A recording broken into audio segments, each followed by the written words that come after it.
Assalomu alaykum do'stlar. Bugun sizlarga muntazam oltiburchak yuzini topishni o'rganamiz. Xo'sh, bunda diagonalni o'tkazaveramiz. Katta diagonalni ikkita teng yonli trapetsiyaga ajraydi. Tomon A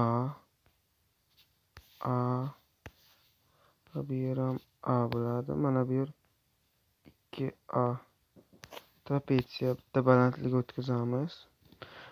Oltiburchak 120 gradusda. Mana bu yer 90 bo'lgandan keyin mana bu yer 30 bo'ladi. 30 gradus. Mana bu xo'sh.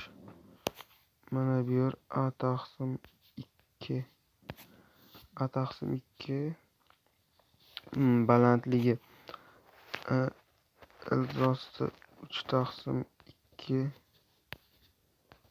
A bo'ladi. Endi yuzi kerak bizga. Yuzi S teng. Shunaqadan ikkita trapetsiya ko'paytirilgan. A plusdan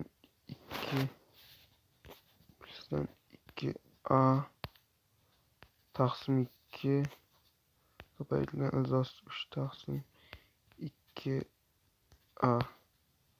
Bu bilan bu qisqarsa